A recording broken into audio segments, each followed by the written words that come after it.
Hello students, कैसे हैं आप सब लोग। आई होप आप लोगों ने फाइनेंशियल मैनेजमेंट का पार्ट 1 अच्छे से पढ़ लिया होगा। एक एक बच्चे को वो अच्छे से लर्न भी हो गया होगा। हमने सिर्फ दो ही चीजें पढ़ी थी। पहला है फाइनेंशियल मैनेजमेंट, उसके ऑब्जेक्टिव्स। दूसरा है फाइनेंशियल प्लानिंग और उसकी इंपॉर्टेंस। इतना आपको लर्न होगा। आज के पार्ट से मैंने आपको पिछली क्लास में भी हिंट दे दिया था कि आज का जो ये पार्ट है, यानी कि पार्ट नंबर 2 जो है, it is most important part.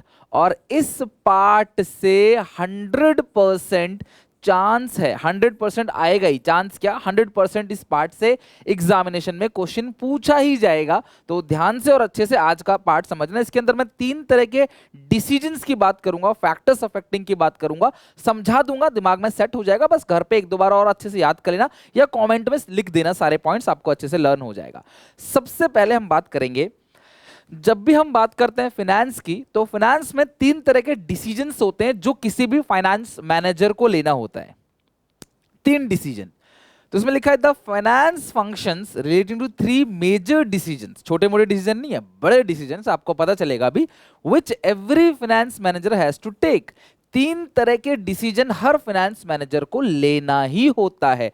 सबसे पहला है इन्वेस्टमेंट डिसीजन, दूसरा है फाइनेंसिंग डिसीजन, तीसरा है डिविडेंड डिसीजन। तो पहले हम थोड़ा सा ओवरव्यू लेते हैं ये तीनों डिसीजन क्या है और क्यों ये इतने इंपॉर्टेंट है। इसके अंदर फाइनेंस मैनेजर को ऐसा क्या करना होता है जिसकी वजह से क्लास वो बहुत ज्यादा सैलरी भी चार्ज करता है और बहुत ज्यादा डिपेंड भी होता है कि फाइनेंस प्रोटेक्टेड रहे, सही जगह से यूज हो, सही आए। ये सारी चीजों के लिए हमें फाइनेंस मैनेजर को हायर करना पड़ता है। सबसे पहला इन्वेस्टमेंट डिसीजन। देखो, इन्वेस्टमेंट डिसीजन को ना कैपिटल बजटिंग डिसीजन भी कहते हैं। इन्वेस्टमेंट डिसीजन को कैपिटल बजटिंग डिसीजन भी कहते हैं। और इन्वेस्टमेंट डिसीजन के अंदर कोई भी फाइनेंस मैनेजर जो है वो ये ध्यान रखता है कि भैया मुझे पैसा इन्वेस्ट कहाँ करना है, मनी को सही जगह पे इन्वेस्ट कहाँ करना है, कहां पर मुझे कितना अमाउंट मनी इन्वेस्ट करना है, कौन से प्रोजेक्ट में पैसा लगाना है, वहां पे रिस्क कितना है वो कैलकुलेट किया जाता है।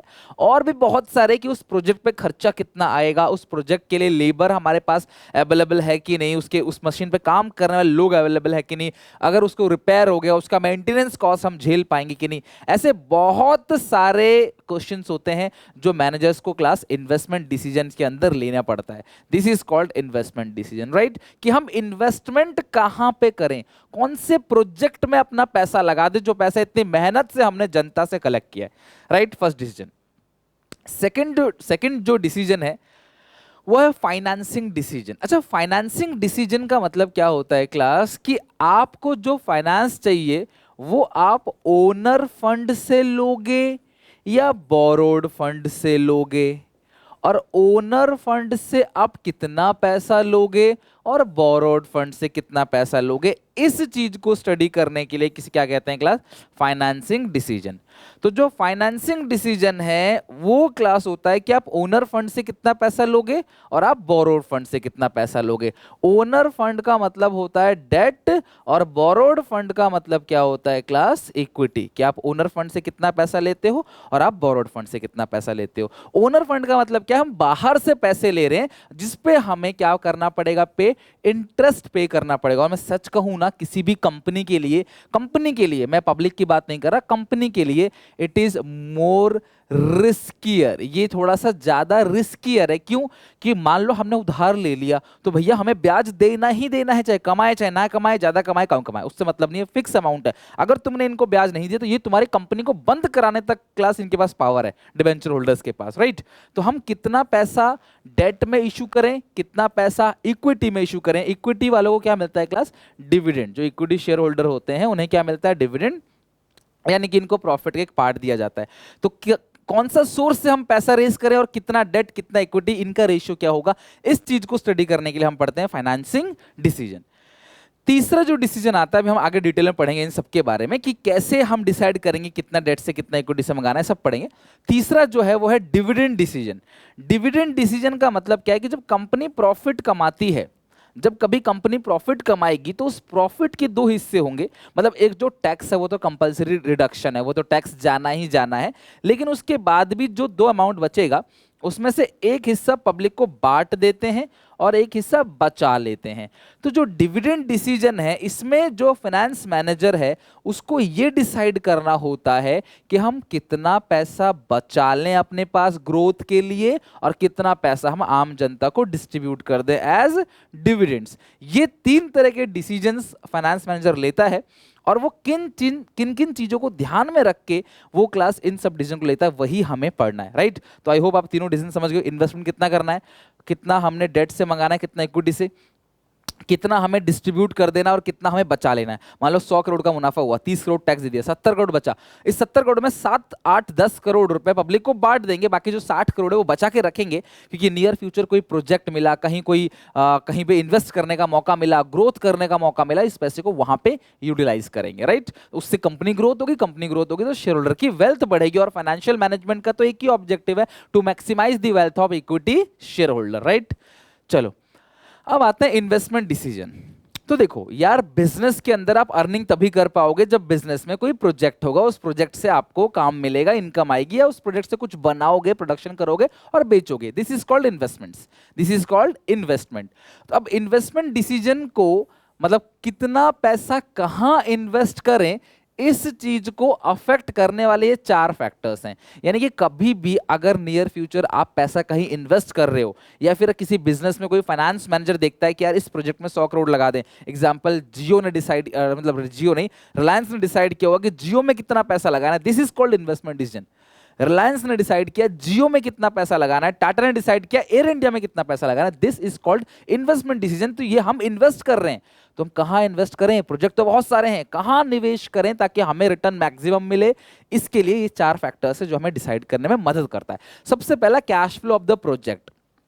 भाई देखो, किसी भी प्रोजेक्ट में अगर तुम पैसा लगाओगे, मान लो 100 करोड़ रुपए रिलायंस ने जियो में लगा दिए, तो ऐसा तो है नहीं कि साल भर में उस पर और कोई कैश फ्लो नहीं होगा, तुम्हें हर छोटे मोटे खर्चे भी करने पड़ेंगे। तो तुम हाथी तो खरीद रहे हो, भाई मैं हाथी खरीदूंगा, भैया चारा देने के लिए क्या तुम्हारे पास पैसा है उसको, हाथी को चारा दे सकते हो? सिमिलरली तुमने बहुत बड़ा प्रोजेक्ट खरीद लिया, लेकिन क्या तुम उस प्रोजेक्ट को डेली लाइफ में चलाने के लिए जो डे टू डे एक्सपेंसेस होते हैं, क्या वो झेल सकते हो? अगर वो झेल सकते हो तो आप उस प्रोजेक्ट में पैसा लगाओ, और नहीं झेल सकते तो उस प्रोजेक्ट में पैसा मत लगाओ। यानी कि आप उस प्रोजेक्ट में पैसा लगाओ जिसके खर्चे आप झेल सकते हो। आपने बहुत बड़ी गाड़ी ले ली, कोई फॉरेन कंपनी की, फॉरेन कंट्री की कोई टॉप ब्रांड मॉडल की गाड़ी ले ली, भैया उसमें पंचर लग गया तो उसको रिपेयर करने वाले बंदे हमारे यहाँ पे नहीं है। उसको अगर पंचर लग जाता है या कुछ खराब हो जाता है, मेंटेनेंस के लिए हमारे यहाँ बंदे नहीं है, बाहर से लाना पड़ेगा। तो ऐसी बहुत सारी चीजें और हैं जो तुम्हें कंसिडर करना पड़ेगा। बट सबसे पहला क्या है, cash flow of the project. उस प्रोजेक्ट में डे टू डे बेसिस पे जो खर्चे होंगे, अगर तुम उस खर्चों को झेल सकते हो तो पैसा लगाओ, नहीं तो मत लगाओ। Second is ROI, return on investment. देखो बेटा, ये सबसे इंपॉर्टेंट फैक्टर है, सबसे इंपॉर्टेंट, कि जिसका रिटर्न ऑन इन्वेस्टमेंट ज्यादा होगा हम उस जगह इन्वेस्ट करेंगे। हर कोई इंसान क्या चाहता है, रिटर्न ज्यादा मिले, रिटर्न ज्यादा मिले, ब्याज ज्यादा मिले, इंटरेस्ट ज्यादा मिले, प्रॉफिट ज्यादा मिले।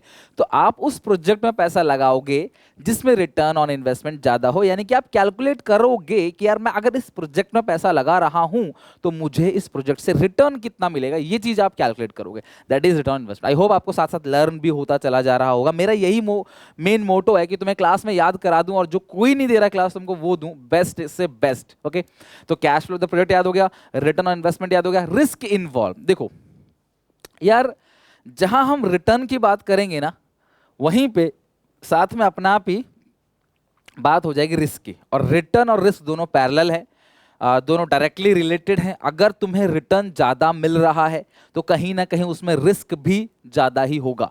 तो हमें हर एक प्रोजेक्ट का रिटर्न भी देखना है, हर एक प्रोजेक्ट का रिस्क भी देखना है। जहां रिटर्न ज्यादा मिले और जहां रिस्क कम मिले, हमारे हिसाब से हमें कंपेयर करके इसको इन्वेस्ट करना है। देखो, रिटर्न के लिए तो बोलूंगा ज्यादा रिटर्न मिलना चाहिए, रिस्क के लिए जहां रिस्क कम हो वहां हम पैसे लगाएंगे। यानी cash flow of the project हो गया, रिटर्न ऑन इन्वेस्टमेंट हो गया, रिस्क इन्वॉल्व हो गया, और लास्ट है इन्वेस्टमेंट क्राइटेरिया। यानी कि अगर हम कहीं इन्वेस्टमेंट कर रहे हैं तो ये भी देखना है कि उसके रॉ मटेरियल हमारे पास अवेलेबल होंगे कि नहीं। ठीक है, उसके जो रॉ मटेरियल है वो हमारे पास अवेलेबल होंगे नहीं, उसके रिपेयर्स हमारे पास अवेलेबल है कि नहीं, उसका मेंटेनेंस यहाँ पे हो सकता है कि नहीं। उसका मेंटेनेंस हो सकता है कि नहीं, उसका सर्विस हमारे यहाँ पे हो पाएगा कि नहीं, उसके पार्ट्स हमारे यहाँ मिलेंगे इंडिया में या नहीं मिलेंगे। तो यार ये सारी चीज़ें भी कहीं ना कहीं क्लास आपके इन्वेस्टमेंट क्राइटेरिया में, इन्वेस्टमेंट डिसीजन में आपकी मदद करते हैं। 4 पॉइंट, सबसे पहला कैश फ्लो प्रोजेक्ट, फिर है रिस्क, फिर है रिटर्न या रिटर्न रिस्क, और लास्ट है इन्वेस्टमेंट क्राइटेरिया। ये 4 पॉइंट आई होप आप सबको लर्न होगा। वीडियो के कमेंट सेक्शन में जाओ क्लास और ये सारे के सारे पॉइंट फटाफट जरा लिख के दिखाओ। देखो, investment decision, financing decision, dividend decision, पक्का इन तीनों में से एक कोई पूछा जाएगा। और पहले 6 नंबर में पूछा जाता था, आई होप अब क्लास 3-4 नंबर में तो पूछा जा सकता है, क्योंकि अब जो पेपर में क्वेश्चन आएगा वो 2 से 5 नंबर के ही होंगे, तो 5 नंबर में क्वेश्चन पूछा जा सकता है। डियर लर्नर्स, आई होप आप सब लोगों ने क्लास अपनी प्रिपरेशन अच्छे से स्टार्ट कर दी होगी। नए साल में आपकी प्रिपरेशन को बूस्ट अप करने के लिए क्लास 1 जनवरी से 3 जनवरी तक अनअकैडमी आपको ऑफर लेके आ रहा है। क्लास कोई भी अगर आप सब्सक्रिप्शन लेते हो और मेरा कोड यूज करते हो SPA10, तो आपको एक्स्ट्रा 22% का ऑफ मिलेगा। कंकर योर गोल दिस ईयर। और आप कोई भी बैच लेते हो क्लास, चाहे वो प्लस सब्सक्रिप्शन लेते हो, चाहे क्लास वो आप आइकॉनिक सब्सक्रिप्शन लेते हो, तो आपको प्लस सब्सक्रिप्शन में जो बेनिफिट, सभी में आपको 20% का एक्स्ट्रा डिस्काउंट मिलेगा जब आप मेरा कोड SPA10 यूज करोगे। डिस्क्रिप्शन बॉक्स में लिंक है, जाके अनअकैडमी का ऐप डाउनलोड करो, SPA10 मेरा कोड यूज करो और 20% एक्स्ट्रा डिस्काउंट लो। बेनिफिट है इंडिया के बेस्ट एजुकेटर से पढ़ने का मौका, प्लस के बेनिफिट्स इंटरेक्टिव लाइव क्लासेस होती हैं, लाइव टेस्ट सीरीज, क्विजेस होते हैं, स्ट्रक्चर्ड कोर्सेस और PDF। और अगर आप आइकॉनिक सब्सक्रिप्शन लेते हो तो भी आपको प्लस के सारे बेनिफिट, लाइक इंडिया के बेस्ट एजुकेटर से पढ़ने का मौका, interactive live classes, live test series, structured courses और PDF। इसके साथ में कुछ एक्स्ट्रा प्लस बेनिफिट मतलब कि एक्स्ट्रा प्रीमियम बेनिफिट मिलते हैं आपको आइकॉनिक में, लाइक पर्सनल मेंटोर, जहां पे पर्सनल आपको गाइडेंस दी जाएगी, आपको एक मेंटोर असाइन किया जाएगा जो आपके एकेडमिक नॉन एकेडमिक परफॉर्मेंस पे काम करेगा। लाइव डाउट सेशन होंगे जहां पे आप डाउट्स पूछ सकते हैं, आपके पेरेंट्स भी बात कर सकते हैं टीचर से आपकी परफॉर्मेंस के लिए। स्टडी प्लानर के अकॉर्डिंग आपके स्ट्रेंथ और वीकनेसेस को देखते हुए आपको स्टडी प्लान किया जाएगा, आपको स्टडी जो है टारगेट जो है वो दिया जाएगा। तो ये एक अच्छा मौका है, 3 दिन के अंदर क्लास ये चल रहा है, क्लास ऑफर अभी 22% का, आप जाके चेक कर सकते हो। डिस्क्रिप्शन बॉक्स में लिंक है, SPA10 मेरा कोड है। अब यहां पे आते हैं class financing decision. Investment decision के अंदर मैंने तुम्हें 4 बातें बता दी, फाइनेंसिंग डिसीजन के अंदर भी कुछ पॉइंट्स हैं जिनको तुम्हें अभी लर्न करना है। इन्वेस्टमेंट हम लोगों को लर्न हो चुका है अच्छे से, तो मैंने आपसे क्या कहा था, फाइनेंसिंग डिसीजन का मतलब क्या है कि कितना पैसा किस सोर्स से ले, डेट से लें या इक्विटी से लें। और मैंने कहा था कंपनी के लिए डेट इज मोर रिस्कियर। भैया तुम ब्याज नहीं भर सकते ना, तुम पब्लिक से उधार मत लो, तुम शेयर्स बांटो, अपनी कंपनी के शेयर्स दो। शेयर्स इज ओनरशिप, आप ओनरशिप दे रहे हो तो कंपनी में आपने जिसको शेयर दिया वो आपसे कुछ एक्स्ट्रा डिमांड नहीं करेगा। आप कमाओगे प्रॉफिट्स तो उसको डिविडेंड मिलेगा, नहीं कमाओगे तो उसको नहीं मिलेगा, और ज्यादा कमाओगे ज्यादा मिलेगा, कम कमाओ कम, लेकिन आपकी टेंशन खत्म है। लेकिन हाँ, एक नुकसान और है कि भी अगर मैं सबको शेयर्स बांटता चला गया तो सारे लोग ओनर हो जाएंगे, मेरी ओनरशिप हट जाएगी, जो मेरा मालिकाना हक है, जो मेरा राइट है वो खत्म हो जाएगा। तो ये सारी चीजें डिसीजन लेने में आपकी हेल्प करेगी। कितना डेट कितना इक्विटी, आपने डेट इक्विटी रेशियो 2:1 पढ़ा भी होगा कभी ना कभी अकाउंटिंग रेशियो में, मैंने आपको पढ़ा है। आइडियल जो होता है वो डेट दुगना होना चाहिए इक्विटी, और इक्विटी से अगर डेट ज्यादा है तो रिस्क हो जाता है भैया डिबेंचर होल्डर को कि कंपनी लौटा पाएगी कि नहीं लौटा पाएगी, यार इसके ऊपर इतना कर्जा पहले से है। और डेट इक्विटी रेशियो कम होता है तो थोड़ा सेफ समझते हैं, चलो यार कि कंपनी में इतना डेट है इतना इक्विटी भी है, तो हमारा अगर 10 लाख है तो इक्विटी भी 10 लाख है, डूबेगा नहीं, थोड़ा ऐसा रहता है, राइट। चलो अब हम पढ़ते हैं क्लास कौन कौन से फैक्टर्स हैं जो डिसीजन लेने में क्लास मदद करता है फाइनेंसिंग डिसीजन के अंदर। सबसे पहला है कॉस्ट। भाई देखो, हर एक सिक्योरिटी का कॉस्ट होता है, चाहे वो डेट हो चाहे वो इक्विटी हो। फ्री में पैसा कभी नहीं मिलता। अगर डेट है तो जो डेट का कॉस्ट है वो इंटरेस्ट है, भैया तुम्हें ब्याज देना पड़ेगा। इक्विटी शेयर में बहुत सारी फ्लोटेशन कॉस्ट होती है, शेयर को इश्यू करने का खर्चा, प्रोस्पेक्टस को छापने का खर्चा, ब्रोकर अंडरराइटर को कमीशन देने का खर्चा। तो हम हमेशा क्या करेंगे, कॉस्ट चेक करेंगे कि किस सोर्स में, डेट में या इक्विटी में कितना खर्चा हो रहा है, कितनी लागत लग रही है, और हमेशा उस ऑप्शन को या उस क्लास उसको मतलब कि सिलेक्ट करेंगे जहां पे हमारा खर्चा कम हो। यानी कि हम दोनों सोर्सेस को देखेंगे, डेट और इक्विटी, दोनों के कॉस्ट को कंपेयर करेंगे और जिसमें सबसे कम कॉस्ट लगेगी उसी को हम क्या करेंगे, सिलेक्ट करेंगे। Second is cash flow position. भैया तुम्हारे पास अगर इनफ पैसा है, तुम ब्याज भर सकते हो, तुम्हारे पास कैश का फ्लो अच्छा है, तो तुम क्या इशू करोगे, डेट या इक्विटी? बताओ। अगर तुम्हारे पास पैसा है, तुम खुशी खुशी ब्याज भर सकते हो, तो तुम डेट इशू करोगे। लेकिन अगर तुम्हारी कैश फ्लो पोजीशन अच्छी नहीं है, तुम नहीं भर सकते पैसे, तो तुम इक्विटी इशू करोगे, राइट। थर्ड इज फ्लोट, मतलब ये जो फैक्टर्स है ना, पता है क्या है ये, कि किन किन फैक्टर्स पे डिपेंड करेगा कि हम डेट इशू करें या इक्विटी इशू करें। ये चीज किन बातों पे, किन फैक्टर्स पे डिपेंड करेगा कि हम डेट इशू करें या इक्विटी इशू करें, ये हम लोग पढ़ रहे हैं। तो अगर तुम्हारे पास कॉस्ट कम है डेट की तो डेट इशू करो, इक्विटी को रेज करने की कॉस्ट कम है इक्विटी इशू करो, कैश फ्लो पोजीशन अच्छा है, ब्याज भर सकते हो तो डेट इशू करो, अदरवाइज इक्विटी इशू करो। फ्लोटेशन कॉस्ट होता है शेयर इशू एक्सपेंस, एक तरीके से शेयर को इशू करने का खर्चा ज्यादा है तो डेट इशू करो, और शेयर को इशू करने का खर्चा कम है तो शेयर्स इशू करो। अगला स्टेट ऑफ कैपिटल मार्केट, जो फोर्थ पॉइंट है वो है स्टेट ऑफ कैपिटल मार्केट, यानी कि कैपिटल मार्केट की स्टेट क्या है, बात समझना क्लास। इन्फ्लेशन है मार्केट में या डिफ्लेशन है? अगर मार्केट में इन्फ्लेशन है तो लोग डिमांड ज्यादा कर रहे हैं, लोगों के पास पैसा ज्यादा है, they are agree to take risk.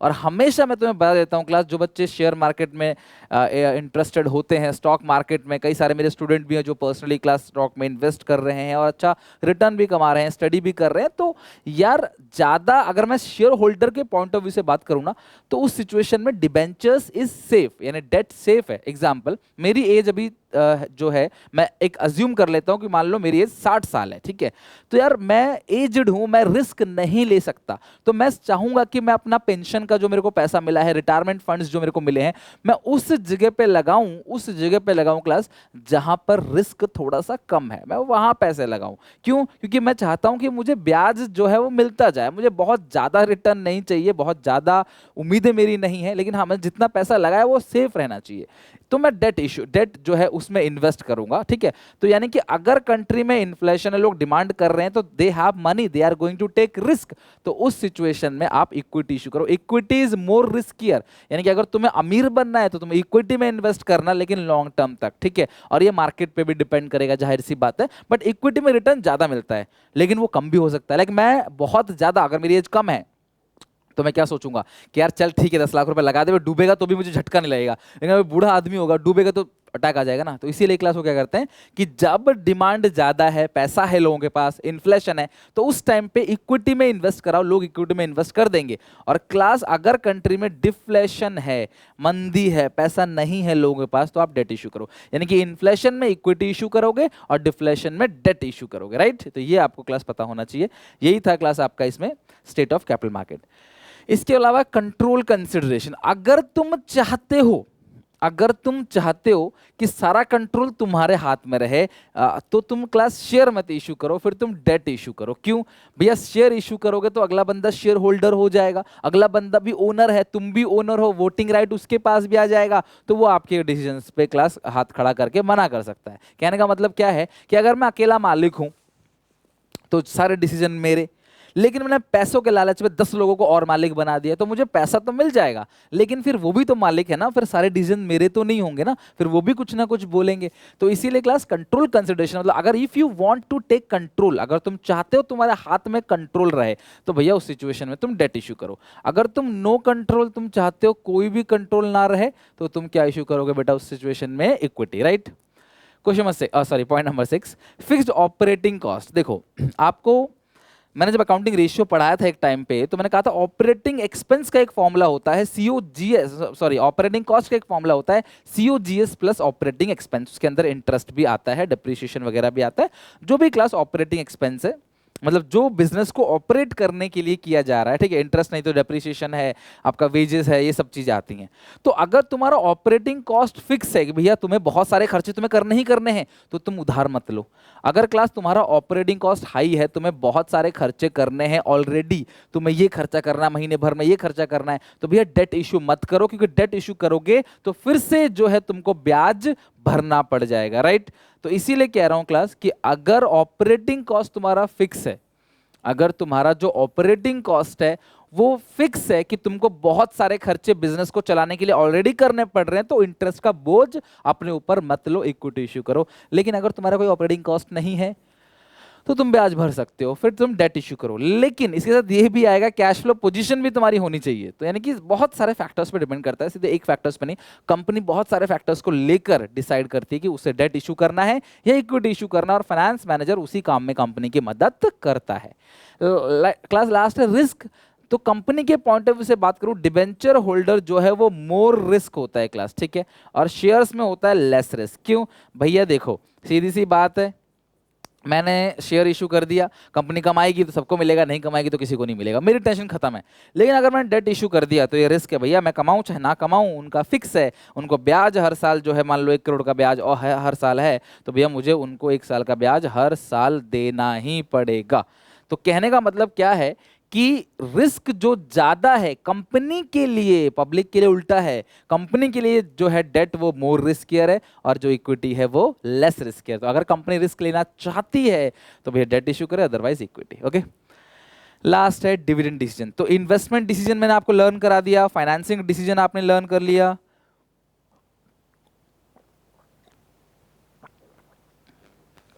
Last है डिविडेंड डिसीजन। अब सुनो, मैं आपसे कई बार डिस्कस कर चुका हूं इस बात को कि कंपनी के जो भी प्रॉफिट्स होते हैं उसमें से एक पोर्शन कंपनी टैक्स देती है, इसे बोलते हैं कॉर्पोरेशन टैक्स, ठीक है।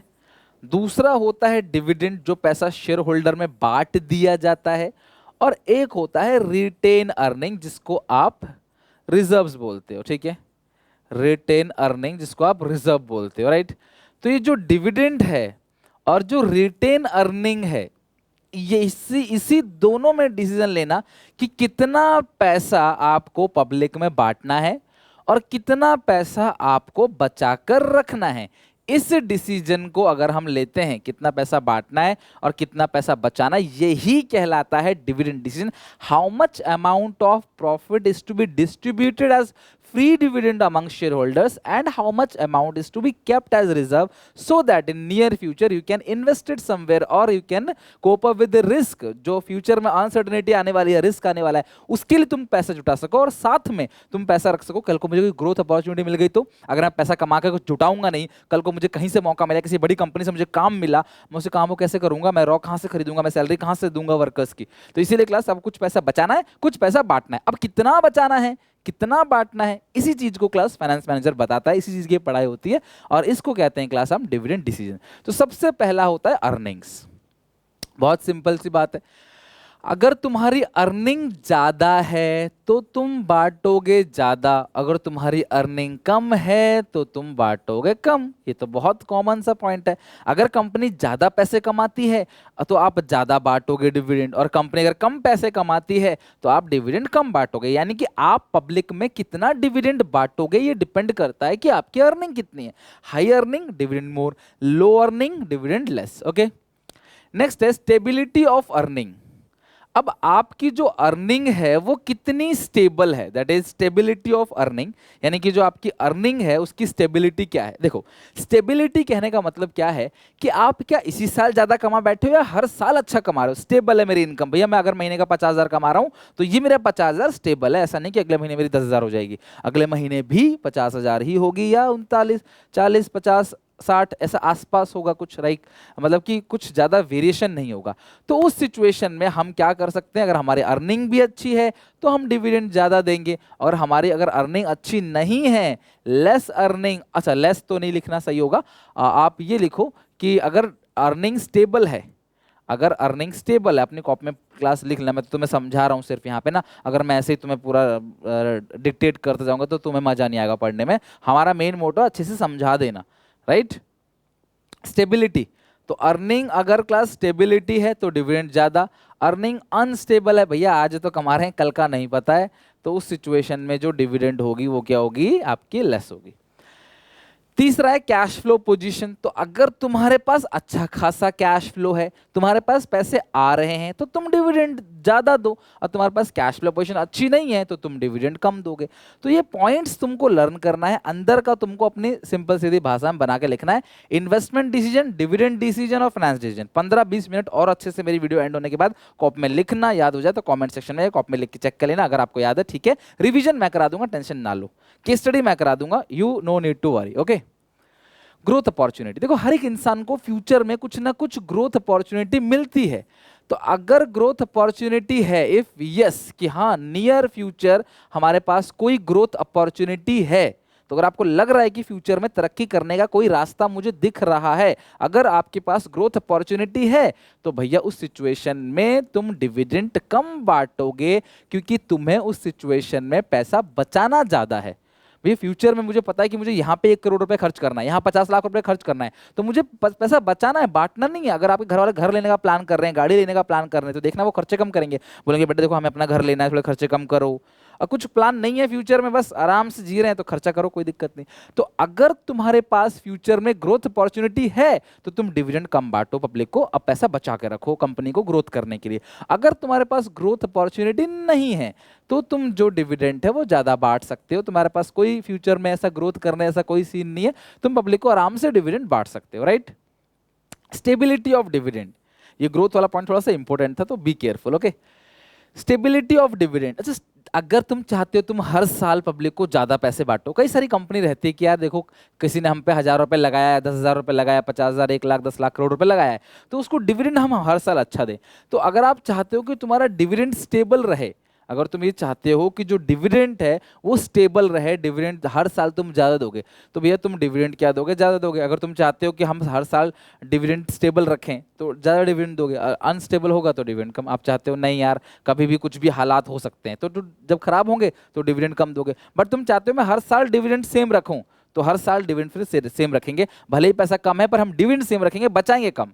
मतलब मुझे डिविडेंड को सेम रखना है भैया, रिटर्न अर्निंग से कोई मतलब नहीं, वो कम भी हो सकता है वो ज्यादा भी, मुझे हर साल आपको उतना ही देना है। जैसे आपके घर वाले, उनको पता है कि भैया हर साल आपकी ट्यूशन की फीस, आपके स्कूल की फीस, आपकी बुक कॉपी, आपके कपड़े लत्ता, आपके खाने पीने के खर्चे, ये सारे खर्चे उनको देने हैं, तो ये वो आपको देंगे ही देंगे। फिर जो पैसा बचेगा, कम बचा तो अपने लिए कम खर्च करेंगे, ज्यादा बचा अपने लिए ज्यादा खर्च करेंगे, बट आपको फिक्स देंगे। तो ये हो गया स्टेबिलिटी। लास्ट है टैक्सेशन पॉलिसी। कंपनी जब डिविडेंड डिस्ट्रीब्यूट करती है पब्लिक को, तो एक टैक्स देती है, इसका नाम होता है डीडीटी। क्योंकि देखो मान लो मैं कंपनी हूं और आप जनता हो, आपने मेरी कंपनी में पैसा लगाया है और मैंने आपको मुनाफा कमा के जो दिया वो आपके हैंड से टैक्सेबल नहीं है, एग्जेम्प्ट है। इंडिया में डिविडेंड इनकम को एग्जेम्प्ट माना जाता है, यानी कि जिस बंदे ने डिविडेंड रिसीव किया है उसे कोई भी टैक्स नहीं देना। ऐसा इसलिए कि क्लास कंपनी ऑलरेडी प्रॉफिट पे एक टैक्स चार्ज करती है, कॉर्पोरेट टैक्स। जब कंपनी ने ऑलरेडी, ये प्रॉफिट है, कंपनी ने ऑलरेडी इस पे टैक्स चार्ज कर लिया है, तो इसका छोटा सा हिस्सा जब पब्लिक को बटेगा डिविडेंड, तो कंपनी उस पे टैक्स चार्ज क्यों करेगी? खुद सोचो, कंपनी मान लो 100 रुपए, 100 में से 20 बांटा, कंपनी ने 100 पे टैक्स चार्ज कर चुकी है ऑलरेडी, तो इस 20 पे दोबारा टैक्स क्यों चार्ज करेगी? इसीलिए डिविडेंड जो है वो हमेशा इन्वेस्टर्स के हाथ में क्या होता है, एग्जेम्प्ट होता है, क्योंकि कंपनी उस पर ऑलरेडी टैक्स पहले दे चुकी है। तो अगर टैक्स रेट हाई है, तो भैया अगर डिविडेंड डिस्ट्रीब्यूशन टैक्स हाई है तो डिविडेंड कम बांटेंगे, उल्टा। और अगर टैक्स रेट लो है, टैक्स रेट कम है, तो हम डिविडेंड ज़्यादा बांट सकते हैं। तो अगर कंपनी ज़्यादा कहती है भैया हम तो टैक्स ज़्यादा लेंगे आपसे डिविडेंड बांटने का, तो भैया हम उस सिचुएशन में टैक्स रेट क्या कर देते हैं क्लास, कम कर देते हैं, मतलब डिविडेंड कम बांटते हैं। और अगर क्लास कंपनी कहते हैं नहीं हम टैक्स कम लेंगे, तो हम डिविडेंड ज़्यादा बांटेंगे, मतलब इनवर्स रिलेशनशिप। तो ये 6 पॉइंट थे क्लास डिविडेंड डिसीजंस के, और क्लास जो फाइनेंसिंग डिसीजन थे उसके ये 7 पॉइंट थे। आई होप क्लास आप ये सारा अच्छे से लर्न कर लोगे। बहुत ज़्यादा मैंने नहीं पढ़ाया, पहली क्लास में 2 टॉपिक बताया, आज investment decision, financing decision, dividend decision, इन तीनों को अच्छे से समझाया। आई होप आप इतना करके आओगे, और कोशिश करेंगे अगले 2 क्लासेस के अंदर हम पूरी तरीके से इस चैप्टर खत्म कर देंगे। और जैसे हमारा सारा सिलेबस खत्म हो जाएगा, फिर हम रिविजन करेंगे, फिर हम केस स्टडी बनाएंगे, डिफरेंट काइंड ऑफ क्वेश्चंस को डिस्कस करेंगे, और सबसे पहले मुझे लग रहा है हमारा बिजनेस स्टडीज का सिलेबस खत्म हो जाएगा, बिकॉज ऑलमोस्ट इसके बाद बस 2 चैप्टर बचते हैं हमारे। तो आप भी मेरे साथ साथ खत्म कर देना क्लास, ताकि हम मेन फोकस अकाउंट्स पे कर पाएं, इको पे कर पाएं, इसलिए इसे मैं पहले फिनिश करके दे रहा हूं। ठीक है, तब तक के लिए टेक केयर, बाय बाय। मिलते हैं नेक्स्ट वीडियो। वीडियो अच्छा लगे तो लाइक करके प्यारा सा कमेंट करना, जितना भी लर्न किया सारा लिखना, और अपने हर एक क्लासमेट में, हर एक दोस्तों में वीडियो को शेयर करना। थैंक यू वेरी मच, मिलते हैं नेक्स्ट वीडियो में।